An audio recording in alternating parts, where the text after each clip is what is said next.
Good evening, everyone, on Will's webinar of July. I hope you're all having a wonderful Tuesday and been enjoying the sun and had a great start to the week. So I'm really looking forward to tonight. I have my good friend Neil Jordan, who's joining us, sitting on the other side of sunny Essex. We've been lapping up the sun over in Essex throughout the last few weeks, as I'm sure many of you have been throughout the UK. And what we're going to be talking about today is meditation, but not just meditation. Something that's a little bit unique, something I'd never heard of before. And I think it's particularly interesting, not just because of what it is and the fact that it's different. I got in trouble with Neil because I tweaked his original topic title from how and why open-eyed meditation is better than traditional meditation. He sort of slapped my wrist for changing the word to better than. He said different, Will. He said, Will, it's different. So we're gonna be talking about why open-eyed meditation is different, because he didn't want to get in trouble with other meditation people from around the world.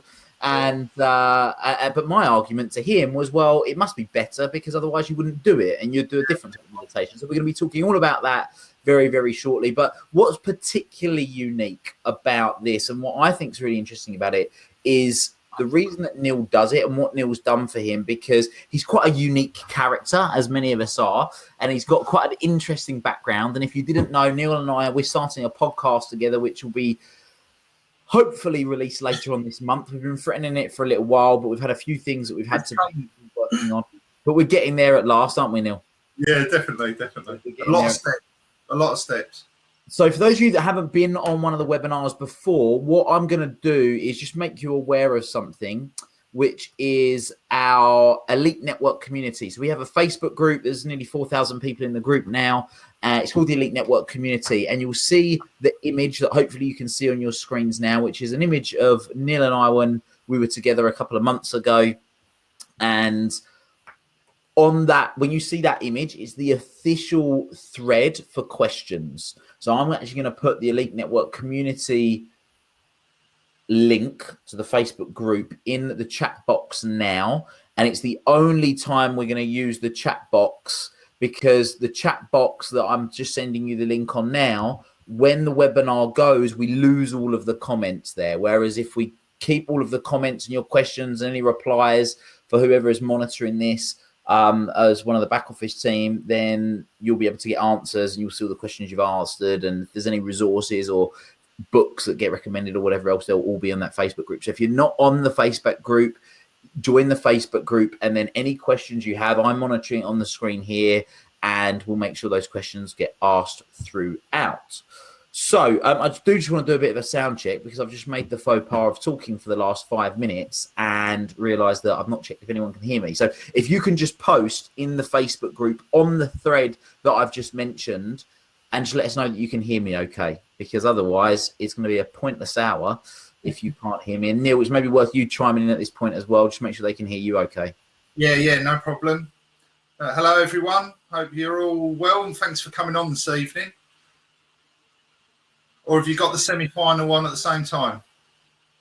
People are typing, so I'm hoping that's going to mean they can hear us okay, and we are good to go. Yep, Lou can hear us, Ellis can hear us, they can hear and see us, which is great, because then I can show off my tan that I've been building in the wonderful British weather. All right, cool. So you can hear us, you can see us, we'll get cracking. So first of all, Neil, for those of the people that are on the webinar that don't know about you, do you want to just give us a bit of backstory and why you're now an open-eyed meditation expert, or a meditation expert in general, and a little bit of your history?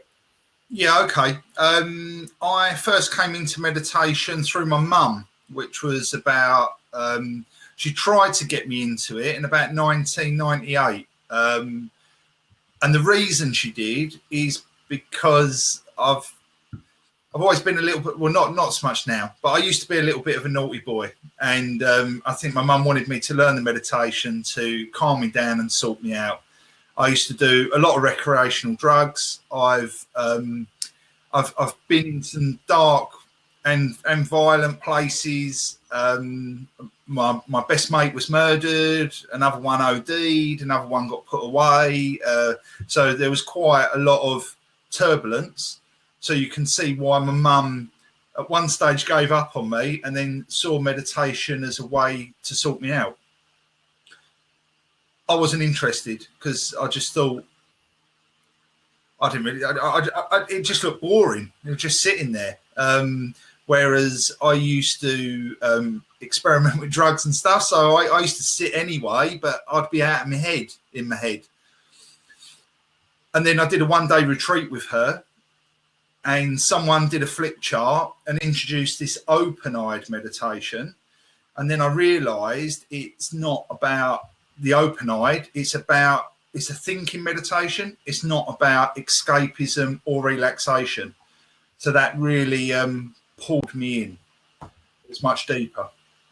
Okay, so that's interesting. So open-eyed meditation is a thinking meditation. Yeah, definitely. Because the word meditate means to think. In its original definition, they used to use it a lot in 1800s and stuff, early 1900s.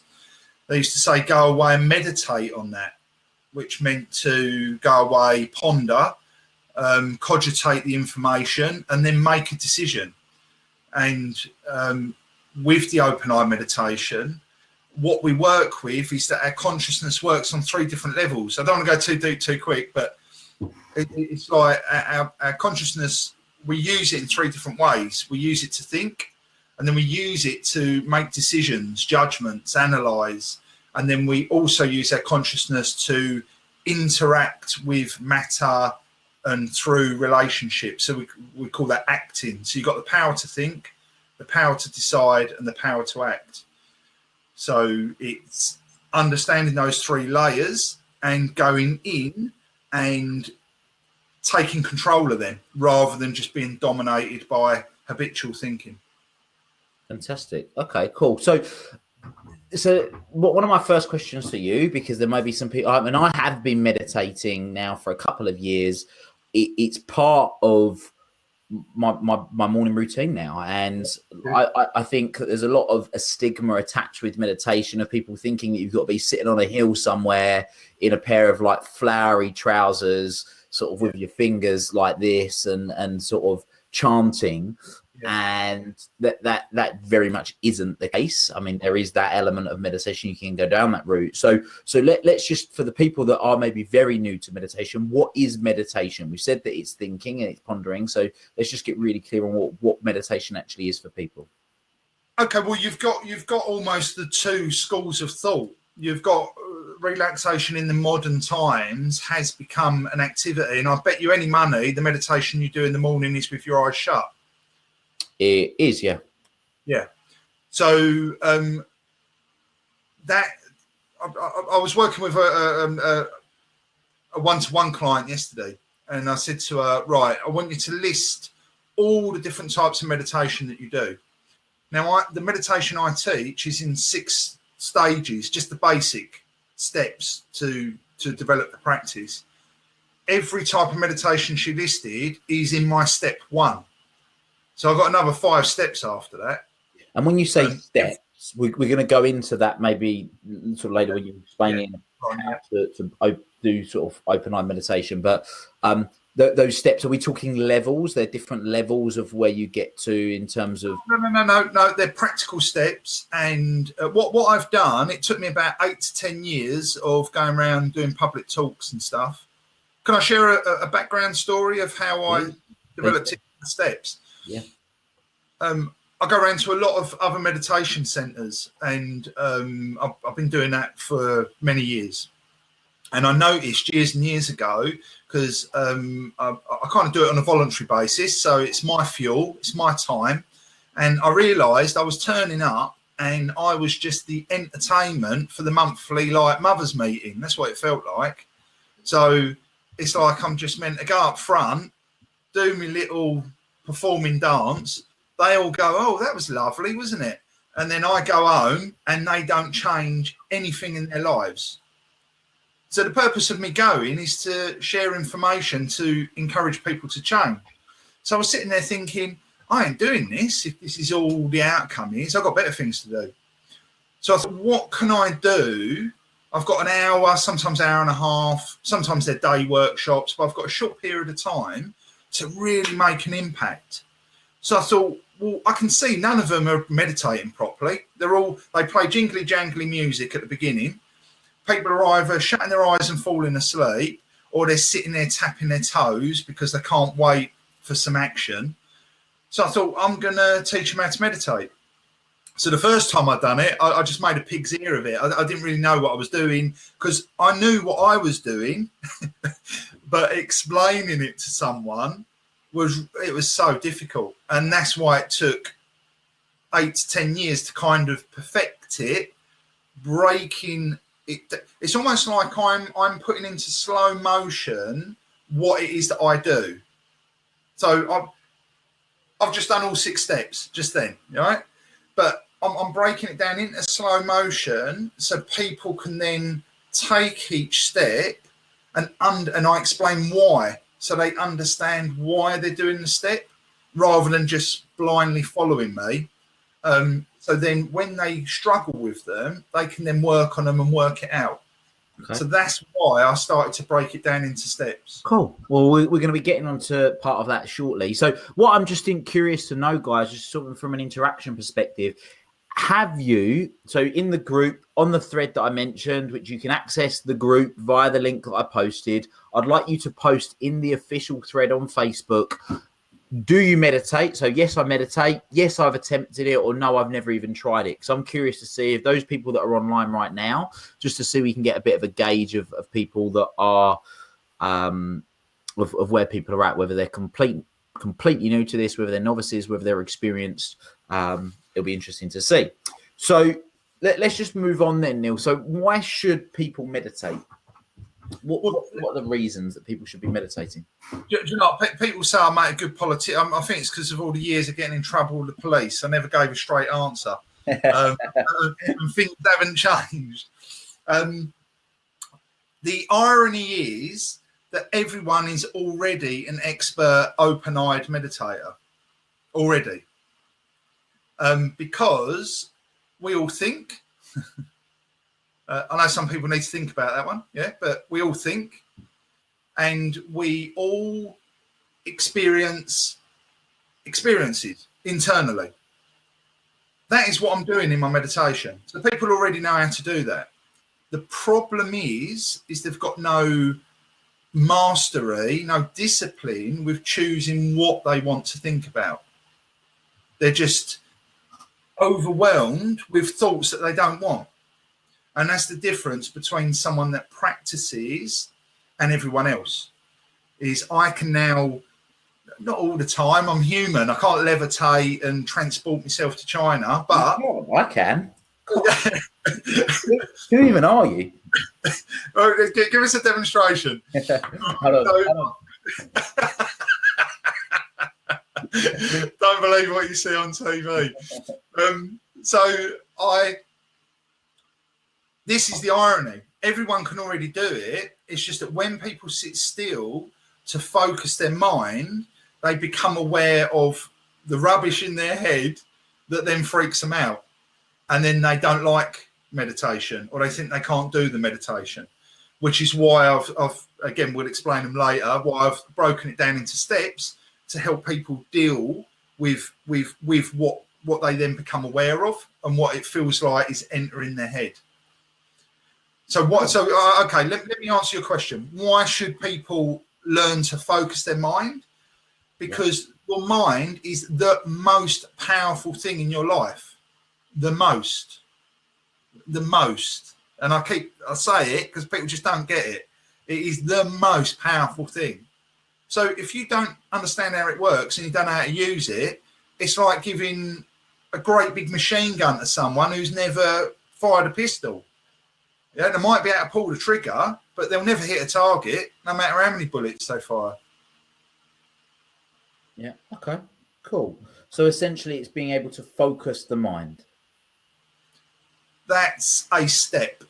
That's one of the steps. Okay, cool. So, and I'm going to ask questions throughout this because I'm obviously Although I do it, I would say that I do it, but I don't know whether I'm doing it right, like many things. So it's interesting to learn as we go through. So okay, sorry, Will, can I just quickly jump in there? The meditation, like with that one-to-one with that person yesterday, she was listing either lying or sitting, doing body scans. I've done mindfulness training as well, just to see what kind of goes on to understand it. So she does shut her eyes, focusing on her breath, yogic breath as well. So in through the throat. She's doing body scans. She's doing visualizations. All of that is wonderful stuff. And it's really, really good. The difference is the outcomes. For me, all of those are relaxation techniques, which when I teach people the steps, the first step is to relax. So I don't teach people to meditate to become relaxed. You've got to be relaxed to meditate. Yes, it's the other way around.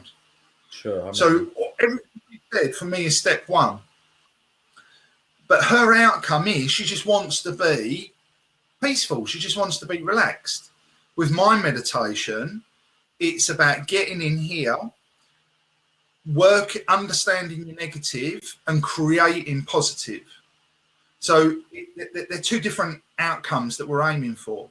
And this is how I've been able to transition from crackhead, which is how bad it got, to just either facing jail or death, to now I've got multiple businesses and I get interviewed to talk about meditation. Huh? So I have that transition and that change in thought, in speech, in action, in personality.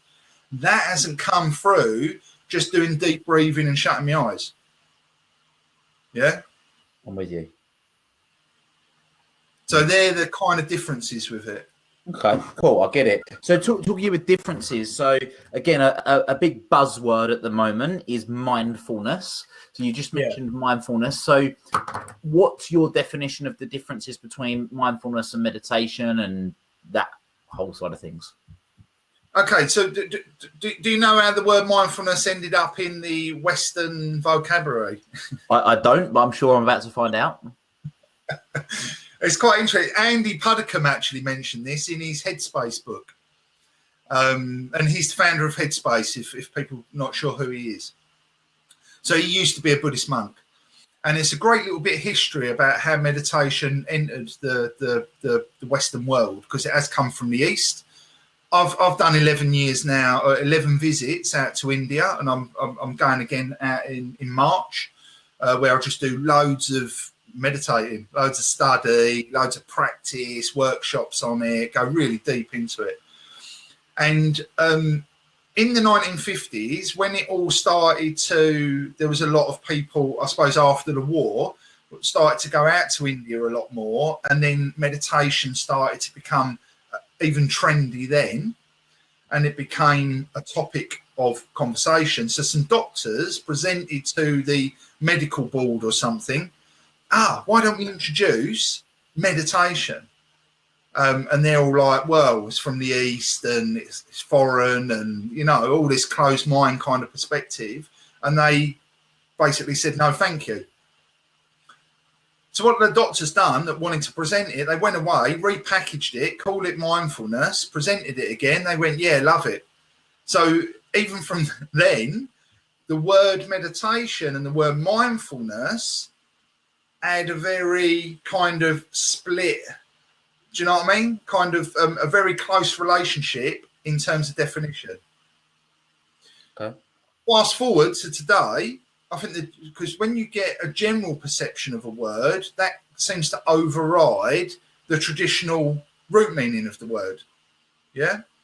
So I think generally today, because once marketers get hold of something, mindfulness now is the Buddhist practice of meditation in its simplest form, without going into all the religious, the layers of consciousness and all of that Buddhism goes into some really deep stuff.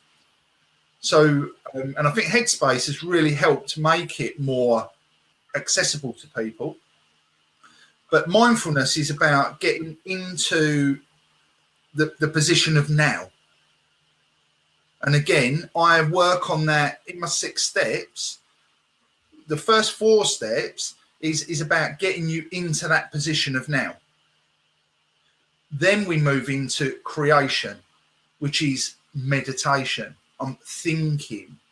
I'm actually creating in that moment rather than just trying to stay in the now. But I'm not a mindfulness expert. I've done the 8-week mindfulness course that they've done. I've done some study of Buddhism and stuff. So yeah, Hilary summed it up in one sentence there, that you're mindful of what you are doing and thinking. So it's a state of awareness. But the two are very closely linked. On that, Hilary, I'm really grateful for you posting comments. I'm going to make a request. Hopefully you use Facebook. If you do, can you join the group and post your comments? They're great comments and they're great. It's great interaction. But if you can post it on the thread, then everybody else can see it and they can see it after the webinar's finished as well. Whereas, I don't know if you were on the call at the beginning, I said that if we don't post it on the thread on Facebook, when we close the webinar, we lose all of the comments and everything that you've said. Whereas at least if you post them on the Facebook thread that we've got, where everyone's commenting at the moment, then you'll still get it. So hopefully if you use Facebook, we can do that. If you don't use Facebook, then obviously still post away. But yeah, it should be working. Ellis, if Hillary's joined the group, can you just add her, please? If she's waiting on being added. Yeah, so okay, cool. So let's get into things. So we've touched on what meditation is, we've touched on why you should meditate, we've touched on the difference between meditation and mindfulness. So what is open-eyed meditation then, Neil? Okay, well the root of the meditation comes from India. But the aim of what I'm trying to do is stop the influence of information that comes through the senses. What we tend to do is we think feelings come from outside of us and enter us through our senses. So if I see something that's horrible, I get a feeling of horribleness. If I see something that looks wonderful and beautiful, I think I'm getting a feeling of beauty from that thing.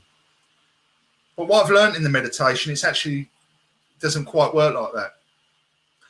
What I'm doing is when I look at something, that is sending information in through my eyes, and depending on my mood or my state or the filter that I've got up, or there's many other factors, I then interpret that information and I put a feeling on it. And then that goes in it makes an impression inside my consciousness. So then the next time I see that thing, that acts as a trigger, and then I just bring the feeling up. Yeah? Yep. It's like if one I've used quite often is, do you remember the old-fashioned way of playing music? CD, yeah? Right. So I'm not that old, Neil. Oh. So if you got hold of a CD and you put it into a CD player, you press play and it's one that you like. When we break it down, I don't want to ruin music listening for everyone, but this is what's going on. You've got a vibration, leaves the speaker, enters your ear canal as information. That enters inside your consciousness, and then you decide by an inner conversation, oh, I like that. Oh, listen to that beat. Oh, I really like, oh, that reminds me of da-da-da-da-da. All of this is going on, so then we turn it into a feeling. Now, if that's a nice piece of music and it's making you feel happy, let's pretend I lock you in the room and I jam the play button. You've got to listen to it 1,000 times over. The first time you listened to it, you liked it. 1,000 times later, do you like it? Probably not. Over and over. Yet it's the same information that is coming out the speaker and entering my ear. The only thing that's changed is my thoughts about it. And yet I've gone from loving it to probably hating it. And it's the same piece of music. So we're kind of doing this with everything. We look at it, we hear it, we touch it, we smell it, we critique it, we create a feeling. And then quite often, if we do it repetitively enough, we lose the inner conversation. We're not even aware of that. We just experience the feeling. So that's why we think it's that thing or that person, like that person makes me angry. No, they don't. I've just got a file in my mind of that person with the feeling of anger attached to it. So what we're doing in the meditation is we're reducing the influence the information's having through my physical senses. That's one aspect of it. And then I'm starting to create. So rather than being influenced, I become an influencer. So I develop what we call virtues. So I develop that goodness, that energy inside, like peace, love, and happiness. I call them the 3 primary motivators when I do my teaching and stuff. So I work on those to then bring them into my thoughts, my words, and my actions, which is basically the expression of my life. So I can either have an angry thought, angry words, angry actions, which is what I used to do, or I can have a peaceful thought, peaceful words, and peaceful actions. It's my choice, not the scenario, not the person.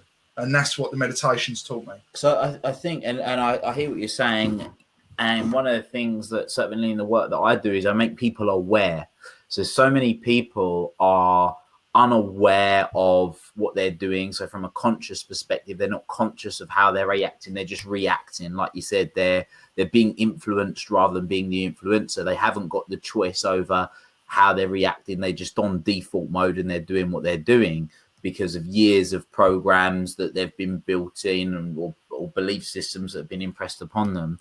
So essentially what you're saying then is an element of open-eyed meditation is being able to consciously choose how you feel around any given situation, how you respond to any situation or event that's taking place around you, and consciously choose how you want that to impact you. Yes, yeah. I'm deciphering that information. I'm deciphering those vibrations, and I'm even choosing whether they even enter. Yeah, once you start to build the practice and the stability of your mind, so many things don't even get in now because they're just a complete waste of my time.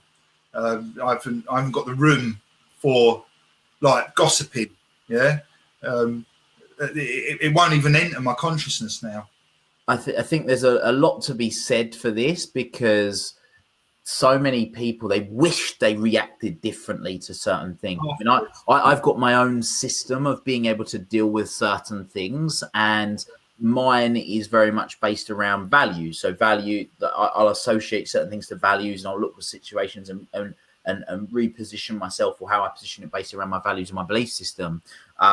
That's one of the ways that I do it, and the ways that I do it with clients. So what then are the ways that people can use open-eyed meditation? I mean, we've mentioned the six levels.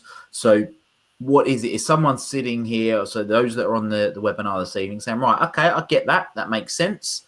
I get it. I'm open to trying this stuff. I want to see how Neil. So just to be clear, this isn't your technology. This isn't something you've created. This is something that you've learned and you've become an expert in this field. So this isn't a completely new area of meditation that you've created for yourself. I'm right in saying that, right?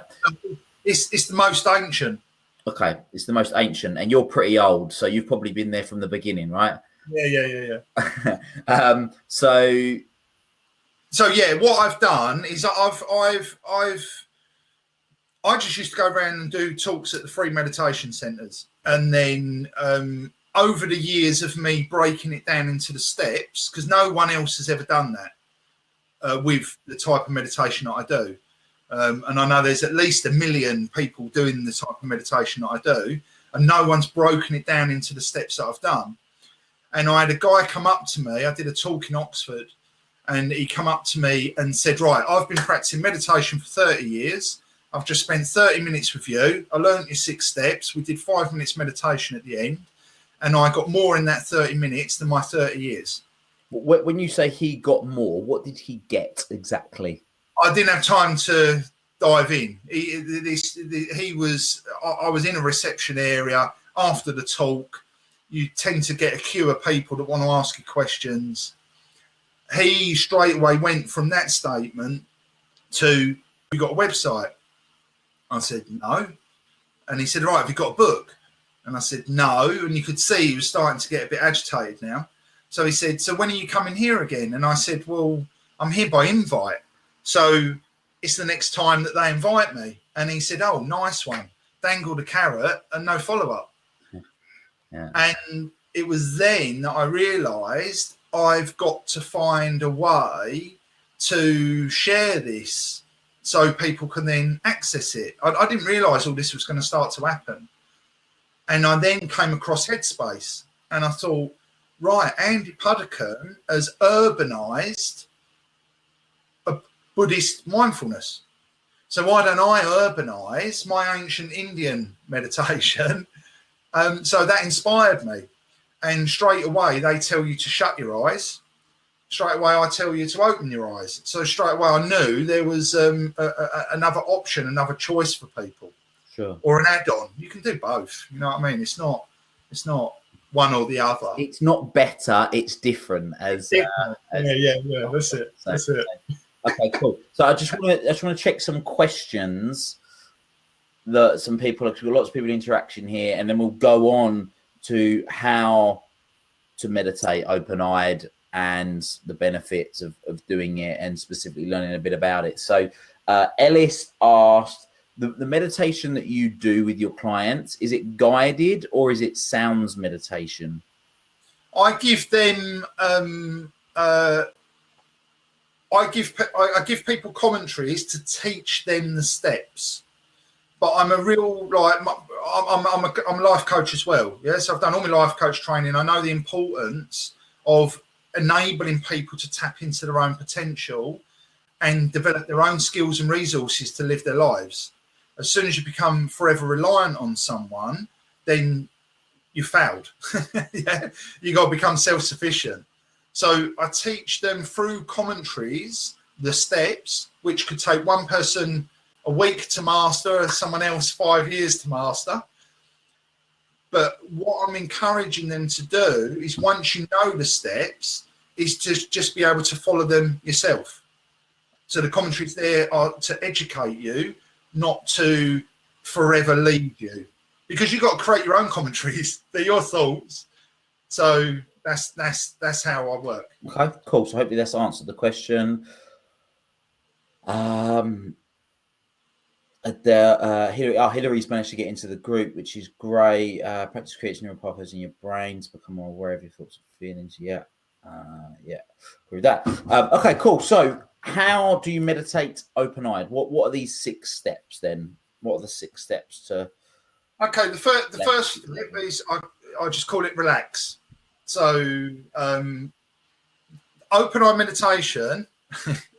You can do it however you want, right? All I can share is what I've been doing for 17 years and how I've completely transformed my personality. That's all I know.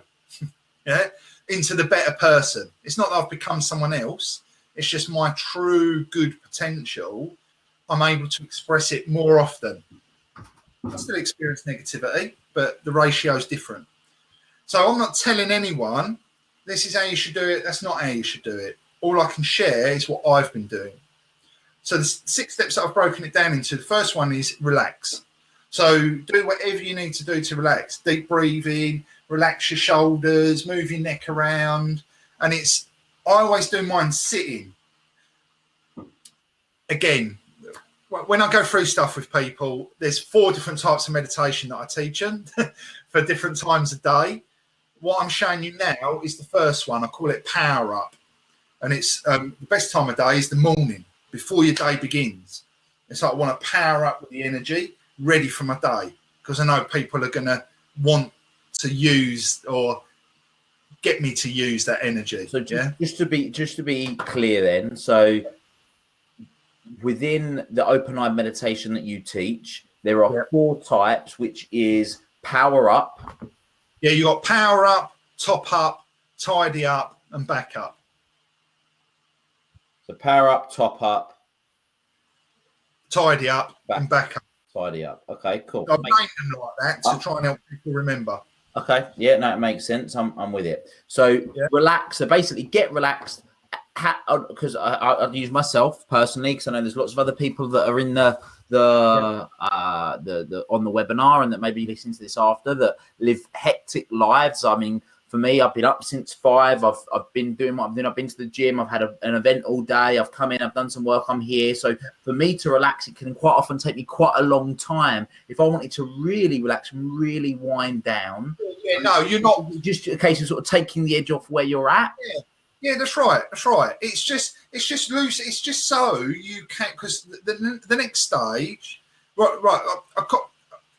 It's about relaxing the body enough so you can sit still. Yep. Yeah, because what you're trying to do, each step, the first 4 steps, I'll run through them quickly and then I'll explain them. All right. It's relax, aware. I've got to try and remember them, haven't I? Relax, aware, eyes, and then imagine.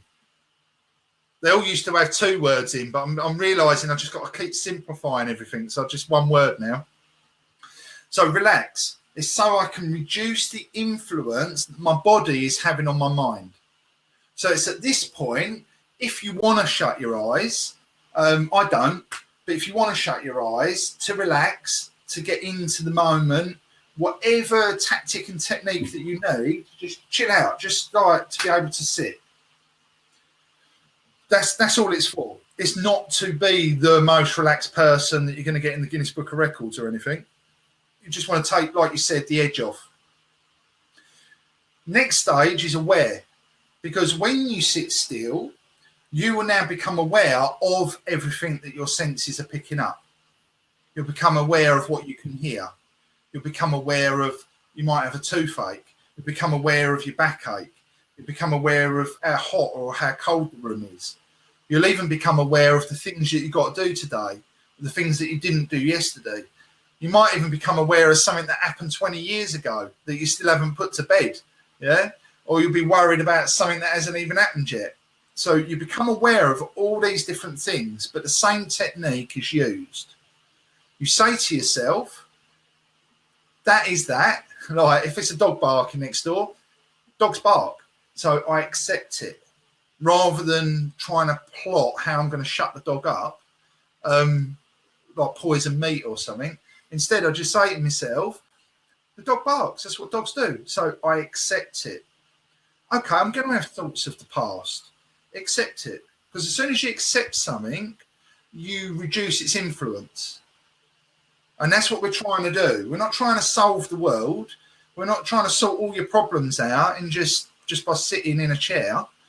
You're just trying to stop the influence of things coming through your senses and your own thoughts, feelings, and everything. Because they are actually, your thoughts are not you. Yeah.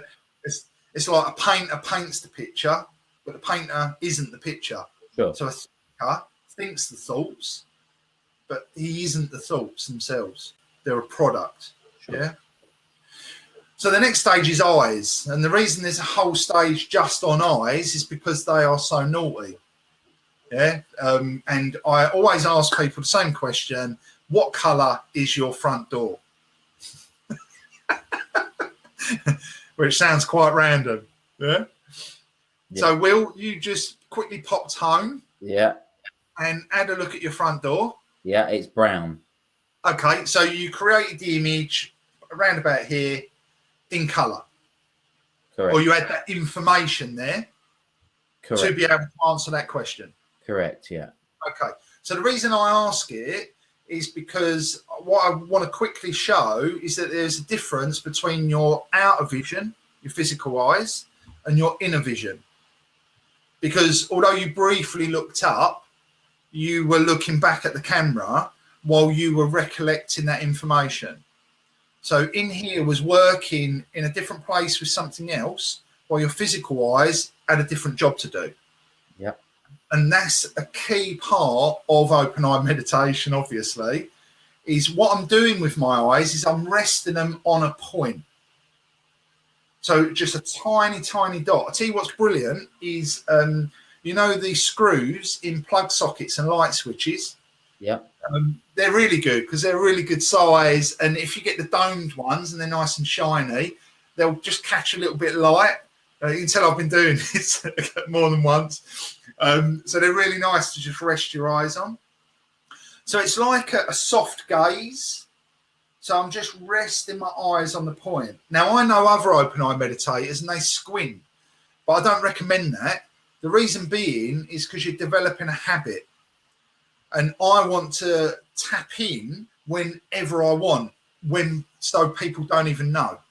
So I can be talking to someone and start going through these steps and they don't even notice, because I've practiced so often now, just keeping my eyes normal and resting them on a point. So even just resting the eyes on a point, straight away we feel more focused, we feel more calm, and we're stabilized just by resting the eyes. Then the next trick, the next step is imagine. So the reason this step is here is because what we've got to do is I'm sitting still, so I'm keeping my body busy. I'm stopping the influence of everything, of new information coming into my mind. But now I want to, and I've given the eyes something to do. Now I've got to give the mind something to do. So this is tricky just going into it briefly, yeah? Yeah. Everything that we do, we create a habit. It creates an impression inside our subconscious. So the more repetition that I have with that, the more it just becomes my nature. So what I don't want to do, and this is what marketing companies understand and rely on, I don't want to create a feeling of peace, which is one of the latter two steps. I don't want to create a feeling of peace whilst thinking of someone, something, or somewhere. Because what I will then do is I will create that impression inside. So the next time I want to not be stressed and I want to feel relaxed, I'm then going to think I've got to see that person, I need that thing, or I've got to go to that place, which is our holiday companies, how they advertise. They create the image of the family and the beach and everyone's smiling and so happy and the rest of it. So we then identify with that as being peaceful and happy and da-da-da-da. So what we don't want to do is create our own image like that. So what I get people to think of, because we still need something tangible, is like a little ball of light. And you can get as creative as you like with it. I make it like 3D. I even go round the ball of light. You can even make it another colour. I have rays of light coming out of it, or waves of light. I fill my mind up with light. But what I'm doing is I'm linking my thinking and my experience to a self-created image that isn't linked to anything of outside of me. Does that kind of make sense? Yeah, I completely get it. So, so I was just copying and pasting. I'm conscious of comments being missed. I'm yeah, no worries. Comments that people have put in the chat, and I was going to put them in the Facebook group. So, yeah, so I completely get that. So it's disassociating, because it's very easy to associate and say X, whatever that is, whether it's the holiday, whether it's the car, whether it's the person, makes me happy. That's right. For example, what you're saying is someone, something, or somewhere you do not want to have any effect. You don't want to have any sort of association of peace. Yeah. You're just using peace as the example, the feeling with that. So therefore, if you can create that by imagining a ball of light, that you create, a ball of light, square of light, triangle light, whatever. We're not sure. No. Ball is important. If you do a triangle or a square, you will then start to analyse it, and you'll be like, "Is that an isosceles? Is that right? An isosceles triangle?" Yeah. Okay. So not a square. So we're shapists, and we're sticking with circles. With circles, we're sticking with spheres. Spheres are okay, so we can have 3D circles, right? Okay, cool. Yeah. And it's that you're creating, that you're associating with the feeling. So again, just so I'm being hold on. I haven't got step to 5 and 6 yet. Oh, okay. So all we're doing is we're sitting still to keep the body still, to stop information coming in through the senses. Yeah. Stuff we're already picking up on.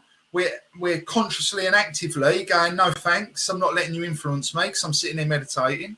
We rest the eyes on a point to give the eyes something to do. Then I'm now giving the mind something to do. And it doesn't matter if you master all of these steps or not, but this is what I do every time I meditate. Yep. Now we're ready to start meditating. Step 5 and 6, all of that is just prep work, right? Just to get ready. And that's what I said earlier. I've just done all 6 steps. Yeah. That quick. So step 5 is create.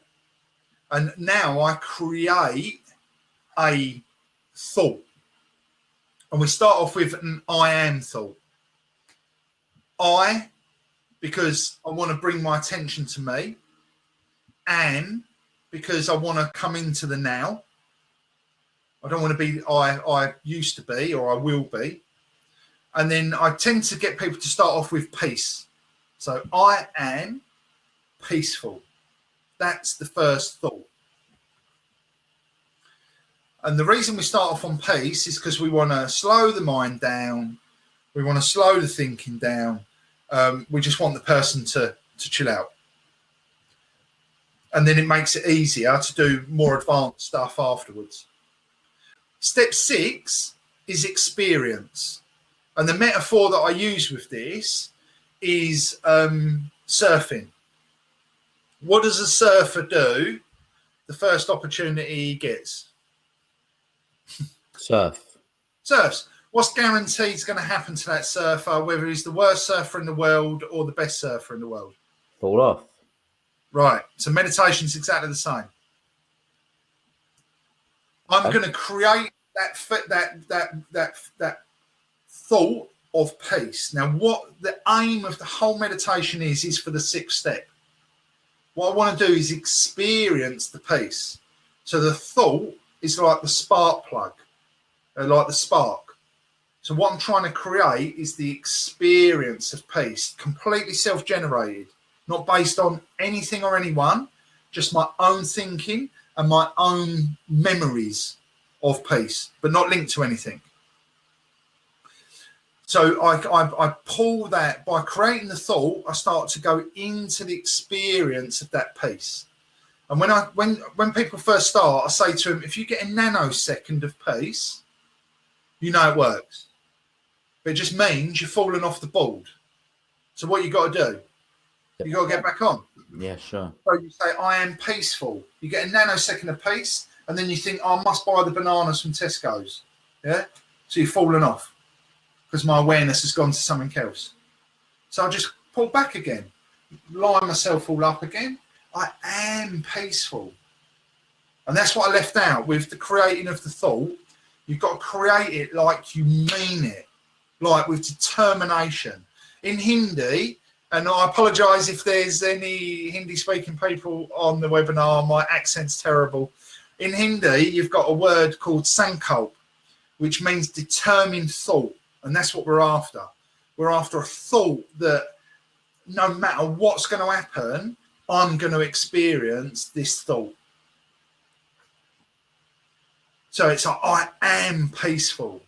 Not if we go, I am peaceful. Well, I'd like to be peaceful, but I'm a bit busy at the moment. And do you know what I mean? Then I'm not going to experience it. It needs to be determined, like nothing's going to stop you.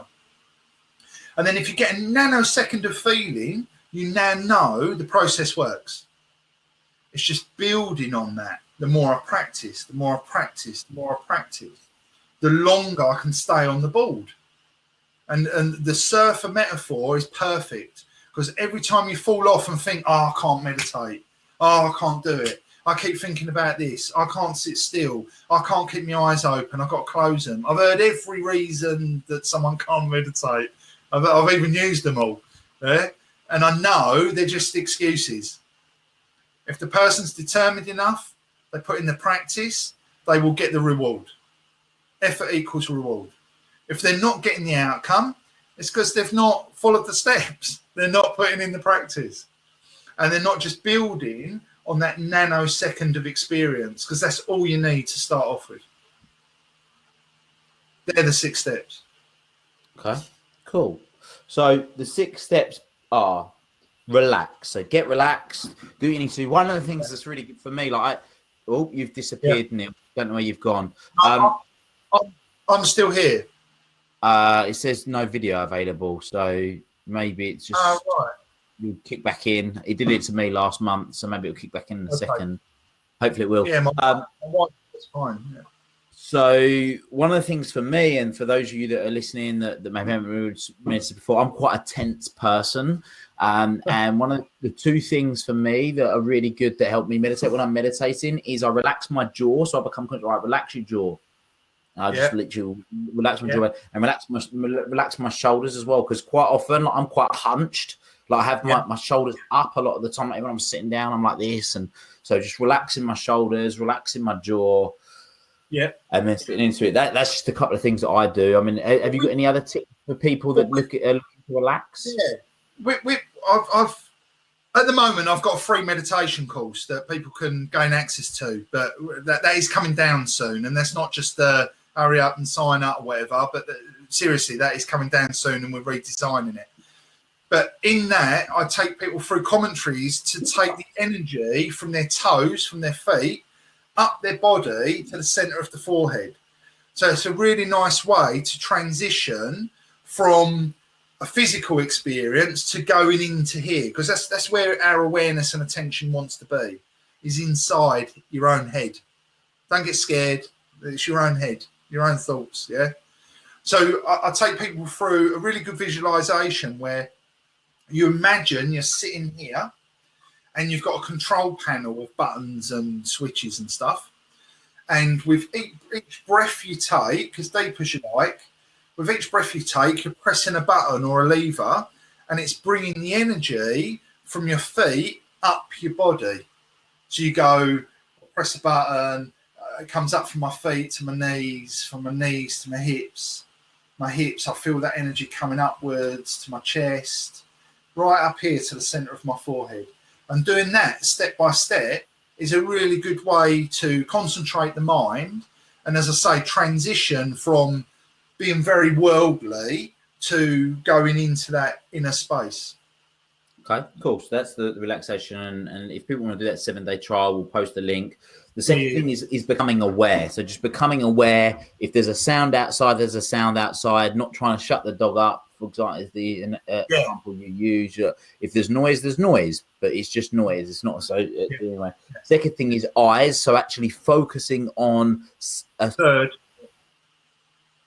thing is focusing the eyes, getting the eyes to focus on something that's small, that's circle, or resting the eyes on something that's and visualizing something that is small.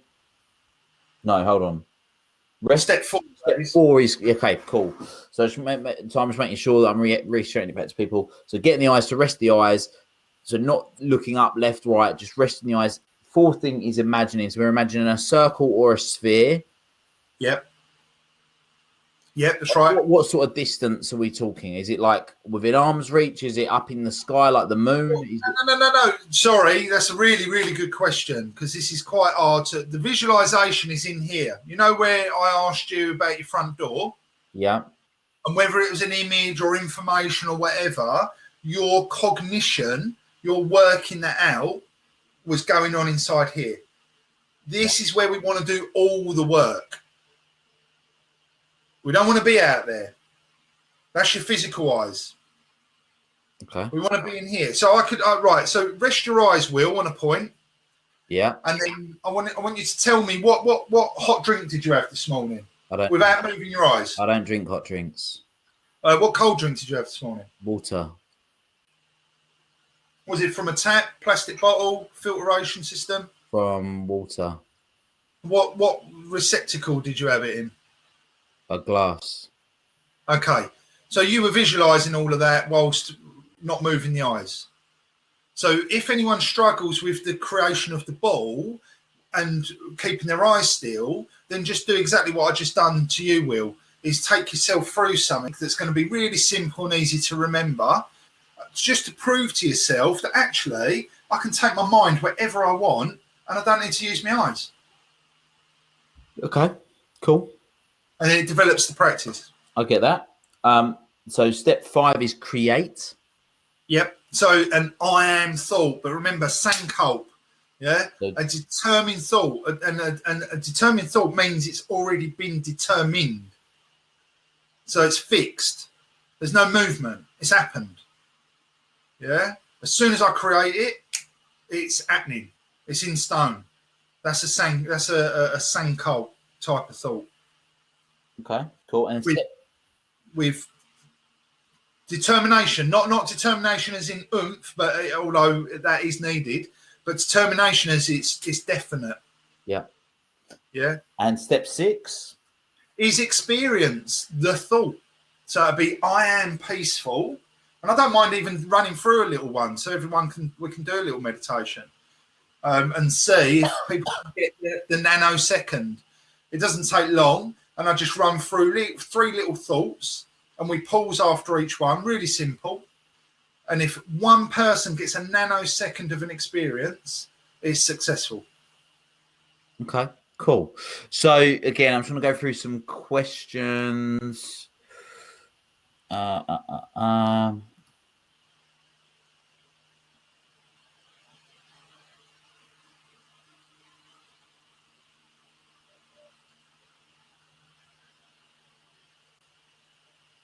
Alice is, so it's different for everyone's time to master this. What's the quickest way to master it?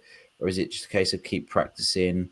And do you think people should try different times of the day? Okay, cool. So Alice has asked, what's the quickest way to master this? Is it a case of just keep practicing and keep doing it and attempting it over and over again? That's the first question, or first 2 questions. Okay, right. You will be thinking and feeling for the rest of your life. That's how long it takes. As you take your last breath, you'll be, yeah, I got the hang of that, or it'll be more work needed. Meditating, this is the thing about it. You're already an expert meditator. You're already doing it. You're already translating information and converting it into feeling. You're doing it 24/7 almost. So it's that switch, that adjustment. But I know people need it small step. So what I say to people is the quickest way is to do 1 minute a day. That's it. Because you're better off doing a minute a day than half an hour a week. Because you want it to become a daily practice. That's the quickest way to get benefit. You want it to be as daily as eating, sleeping, and drinking. Water or tea or coffee or whatever you do, yeah? That's how common a practice you want it to be, as important as those. So start off 1 minute a day with the steps, or 1 step, but set a timer 1 minute. If you want to go longer than 1 minute, fine, but do a minimum 1 minute, and then you'll develop a regular practice. Second week, 2 minutes, or second month, 2 minutes. So it's up to you. I think that's a really valid point. And in my experience, I work with a lot of people in transition, and people that want to transition, people want to do new things, people want to create new habits. And one of the biggest issues that people make is they overestimate what they can do in the short term. They don't allow themselves to build up. Going to the gym is a prime example. People go to the gym, they're so enthusiastic, they go to the gym and they really work out really hard, and then the next day they can't walk for another week, so then they don't go.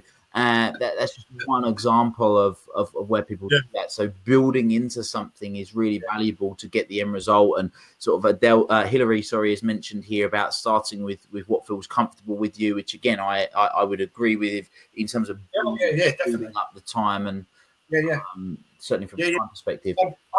I've given the 6 steps because I know it takes time to master the steps. Now, you'll get one person, I've taught hundreds of people how to meditate. You can get one person, step 6, I am peaceful, and they are just there. Yeah. I get other people, they can't even sit still. So you've got 2 ends of the spectrum. So the 6 steps is almost like a success path. It's find out what step you can't do and then work on that step. Sure. Okay. Yeah. It doesn't mean you don't do the other steps, but it's just to make it measurable and doable. Ellis also said, should you try different times of the day? So I know you had your power up, your top up, your tidy up, and your back up. So I'm assuming that you use different times of the day for those different types of meditation. Yeah, that's right. Is there a time of the day that you recommend people to start when they first start out, or like a morning or an evening? Morning. Because everyone starts in the evening after they've put the kids to bed, after they've been at work, after they've had their dinner, so they're digesting their dinner, after they've done their entertainment for the evening or whatever. They sit, they try and keep and then they go to me, I couldn't keep my eyes open last night. Oh no wonder, because you're knackered. Start. Your recommendation is starting off in the morning if it's something that's new to people. Yeah, charge up for your day, get yourself ready, and then again, if you prefer to do it in the evening, so you prefer to do it in the evening. Yeah, definitely. But right the more you do it, what's a good thing to do is do it just before you go to bed, because I know we segment days as Monday, Tuesday, Wednesday, Thursday, but actually days aren't separate. One day you get dawn and dusk moves into the next day. So that's what happens with our lives. That's why you get a cumulative effect, either positive or negative. So if you start off in the evening, if you do it just before you go to bed, then you're more likely to get up and do a little bit in the morning. And then the next day you do it in the evening, you'll find that's a better meditation. And then you'll get back up in the morning again. And then that'll be a better meditation. That's the best way to accumulate. Okay, cool. Dale's asked, where can we find the free course? So are you happy to post the link to the free course, the 7-day free course in the group? Of course, yeah, no problem. I'll do it straight after this. And Sarah's asked, do you ever meditate with your eyes closed for relaxation? Well, I think I did highlight that in my terminology, the 2 words mean 2 different things. Meditate is to master my senses and choose and create my own thoughts and feelings based on virtues. Whereas relaxation is just to calm everything down and relax. Yes, I love to relax, but I see them as separate activities. Okay, so just to clarify, so again, I think a lot of people, when they think of meditation, they think about actually having no thoughts. Impossible. Because if you've got a thought, how do you know you've had no thoughts? Yeah, I get it. Yeah, you have to create a thought. It's impossible. You can think about silence, and then experience silence. I think that's what people are really talking about. But to get there, the quickest way is to create thought about it. You can't experience when you're trying to create a new or trying to remember an old experience, because you had love, peace and happiness on tap when you was a baby. It's just we've forgotten how to access it all. So it's in there. We've just got to dig deep to find it. But basically, the more you practice, the more you will experience it. And you're doing 2 things. You're creating a new thought and trying to bring up the memory. And so there's 2 different things happening at the same time. And it's when those energies come together, that's when it's special. Cool. So 2 last things to round up. So we normally say about an hour and 15 minutes or so. That's fine. Minutes left. So I want to do 2 things. First of all, I want to ask questions. And then second of all, are you able to do like a 3 or 5 minute meditation? And Yeah, could do that now. Yeah, no problem. you could do that. But what way round's better to do it? To do the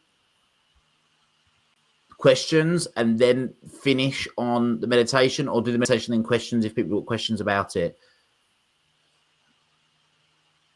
Yeah, it's up to you, but you might find everyone's like, if everyone has a nice experience, the last thing they want to do, like, peace leads to feeling content.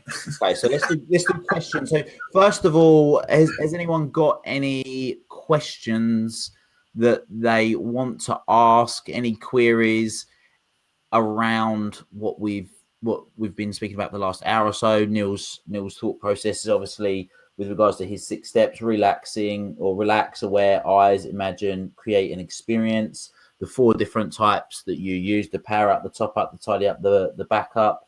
Has anybody got any specific questions or queries? I love questions. So Hillary's mentioned here is that when she meditates, the thought is or no thoughts are the goal, and having silence of the mind. Would you say for you, when you're meditating, that's the purpose for you, is to silence the mind? No, because you can't silence the mind. That's an illusion, because you need to have an awareness that you've silenced the mind. So straight away you're using the mind again. You can sit in an observation state, but you've still got that analytical awareness, because the 3 layers of how consciousness works is you create thought, and you've got that analytical part. You can't just get rid of it. And then you've got the impressions that then lead to actions. Silence for me is like silence for me is like the seed of the virtues that we can express. So the 3 ones that I teach people to work on initially is peace, love, and happiness, the primary motivators. But what I'm actually trying to do is I create a thought to lead to those experiences, and the deeper I go into those experiences, it leads me to silence. But it's still a very, very heightened aware state, more heightened than any other, really. I did 8 hours one time in India, 8 hours in one day, and the levels of awareness from silence was just amazing, absolutely amazing. But a short answer is silence is my aim ultimately, but it's a nourishing and powerful experience. It's not absence of anything. It's very fulfilling. Okay, so my interpretation of what you've said is you gain silence via getting yourself to a position where you are deeply at peace, love, or happiness, or a combination of all 3. Yeah, I use the key word seed. Yeah. So if there's a center of consciousness, it's when I'm in that silent position. So I'm under 0 influence of anything, even my own cogitation. Yeah, sure. Yeah, and that's a rare place to get. I think for, again, me personally, one of the things that I work very hard at is triggers. So certain things trigger us emotionally, and putting myself in a position whereby things don't trigger me. So it is just what it is. And for me, meditating, I notice when I meditate in the morning, and I'm getting back into doing it every day, and I use a particular app, and it helps me guide where I'm at and all the rest of it. And what that does for me, when I do it, and I've been doing it regularly for a few days, few weeks, I notice that I get less and less, I react less and less to what's going on, because again, I'm determining those thoughts. So, or determining those reactions, I think is maybe. And that's good. That's good. But the more you do this meditation, it's not just the physical things. It's also the stuff that I've packaged away in my head. The past experiences. Yeah, but not just experiences. My own observations of myself, the negative self-talk, the lack of self-esteem, the lack of self-confidence, and it enables me to actually dig out those packages and have the courage to step into them and reorganize it. So talking of reorganizing things, Debbie has just commented saying, what is the difference? I don't think we actually went through the difference of power up, top up, tidy up and back up. I'll keep it brief. Power up is that's your morning one. That's the one where you want to develop an inner experience to bring that energy into your day, like a battery. So you're charging yourself up and you're getting out there. Top up, this is probably the most popular type of meditation because it's the easiest.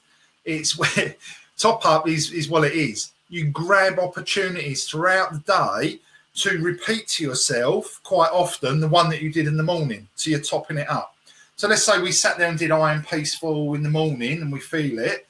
And then you step out during the day and you're driving to work and you stop at a red light. Rather than, oh, come on, hurry up, I've got to get to work. You can just stop for a moment and go, I am peaceful. And then you can expand that and go, I'm going to drive peacefully. I'm going to change gear peacefully.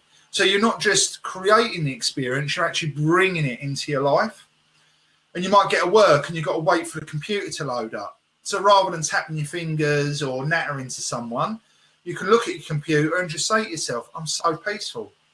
When you're waiting for someone to answer the phone, when you pop to the loo, waiting for the kettle to boil, making a drink, standing in a shopping queue. It's all these opportunities that you think are a waste of time actually become really great opportunities to have a top up, to check where you are, and then redirect your thinking into that positive space. Okay, tidy up. Tidy up is where you transition, even if you're unemployed and you've been searching for work all day. In the evening, you're going to generally be doing something else, cooking dinner or eating dinner, spending time with the family. So it's that transition, because it's so important not to take your work to the dinner table. Yeah, it damages relationships and affects conversation and stuff. So the tidy up is really good for getting the working day out of your head. I tell people to sit and do their top up with pen and paper. You can do all your meditations with pen and paper, because any thoughts that keep coming up that are too important to forget, if you write them down, you can get back to your meditation. So if work stuff comes up, you can say to yourself, no, I'll write it down. It's the evening. I'm not doing it tonight. I'll look at that tomorrow. I know it's written down, so I don't need to panic or think about it again. And when you've done that, when the thought does come back in again, because it will, you can then have that rational conversation with yourself silently. Look, I wrote it down. I'm dealing with it tomorrow. So go away. I don't need you. Thank you very much. Yeah. So it's really developing that inner conversation so you're taking charge. And then back up is similar to tidy up, but it's about the whole day. It's about putting the day to bed. That's why I call it back up. So it's like you're sitting on your computer with your desktop and your open files. You've got to make sure that you've kind of done what you can do today and then tidy it up, save things, get ready to shut the computer down. So it's the same with your mind. Right, okay, I didn't perform too well today. I snapped at that person. I didn't mean to. Right, and again, pen and paper, apologise to so-and-so tomorrow or whatever. Buy them flowers. I don't need to keep thinking about it now. Now I can go to bed. And so, again, I'm lying there waiting to fall asleep. The thought comes out, yeah, but you shouldn't have spoken to him like that. No, look, I've written you down. I've got an action for tomorrow. So go away, please. I'm trying to go to sleep. Thank you very much. So it's amazing just by writing it down and getting it out of our heads, the difference that can make. But the backup's also for like kind of checking and checking your performance. Because if we've learned something from the day, then we can apply it tomorrow. So rather than anything negative happening, because in negativity is actually the indicator of what I need to work on positively. Yeah. So it's a technique I teach people. So they're sitting there doing their evening meditation, feeling bad about something, when actually in that badness is goodness. because it's like a warning flashing light on your car dashboard. If you get the oil light comes on, just put oil light in, the light will go out. If you feel bad about something, it's just a warning light. It just means you need to go in and explore it, and I go into that, but we haven't got enough time today. But that's kind of your backup to prepare for sleep. Okay, cool.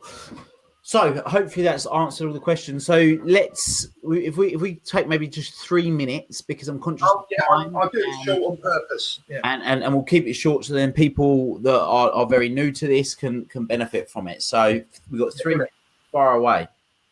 Okay, so I'll just take you through the steps. So I'm not going to look at the camera now.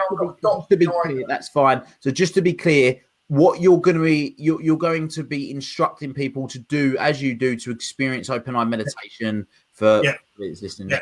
Okay, cool. And all you're aiming for is a nanosecond. You will not levitate from this meditation. All right? You're just looking for a nanosecond apiece. That's it. Okay, and at the end, there'll be 3 quick sentences. You've got to repeat it silently, but like you mean it. That's all you got to do. If you can't do any of the other steps, it's the one you got to do. So I'm sitting here now, drop the shoulders, take a deep breath, get myself nice and comfortable, feet flat on the floor. And then I become aware. I've actually got a fan on in the room, so I'm aware of that, aware of the lights that are in my eyes. Aware of the temperature. It's quite nice now. And I let go of all of that. I'm thinking about my dinner. I'm going to let go of that as well. And I'm resting my eyes on a still point. And when you learn these steps, you can just bring them all together in one movement. So I'm resting the eyes, and I create that visualization of a ball, just a tiny little ball. I quite often make it 3D, just like a little golden piece of light. And I'm holding all those steps together, those 4 steps. And now I create the thought to experience the feeling. And the first one is, I am peaceful.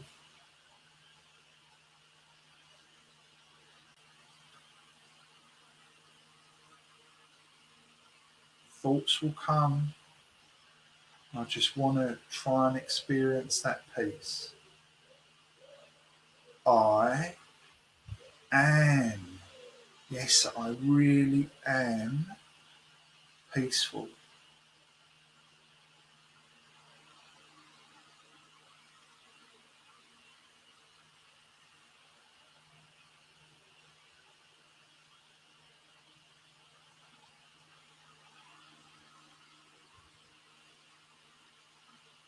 I am the most peaceful I've ever been.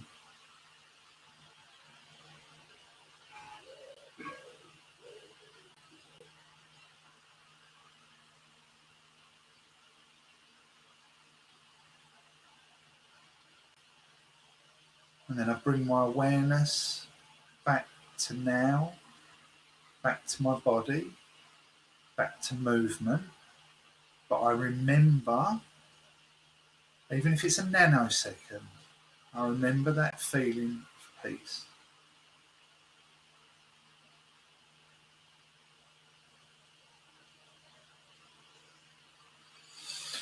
And that's it in its simplest form. Okay, cool. I think it's interesting. So for me, as someone that meditates a fair bit, I find for me it takes a bit of time to get into it. But interesting with that, for probably when we did the first 30 seconds or so, you talk about nanoseconds, is that when I was just looking at the little light on the laptop, Yep. Focusing on. So yeah, it was just being able to completely get aware of what's going on and focus on that side of things. So okay, cool. I just want to say, on behalf of everybody, thank you very much, Neil. No, I enjoy it. I'd rather talk about this than anything else. Really, really appreciate it. And I think that the people on the call have also benefited. I'm sure obviously already comments coming up, people saying they loved it and it was brilliant. And obviously for people that do want to find out a little bit more, then you're going to post the link on the thread to your 7-day free program, so they can. It's a video course, isn't it? That they can. Yeah, well, it is 7 emails over 7 days. Yep. There's a couple of explanation videos, and you get 7 commentaries. Don't worry if you can't do them all. A little cheat hack on the 7th day, that 7th commentary takes you through all of these steps. But if you found you struggled with any of the steps that we just went through, there's a commentary for each step to try and help you master it. Perfect. Okay. All right. Well, look, that's fantastic. So thank you everyone for joining us this evening. I hope it's something you got value from. If you're watching the replay in Willpower, then I hope it's something that you've got some value from. And Neil, I believe we've spoken about, you are going to be getting some, we're going to be getting some videos and some content distributed over the Elite Network over the next couple of weeks as well, for people that want to look at exploring this and look at taking this a little bit further, so people can look out for you on that side of things. So guys, everyone, it's been...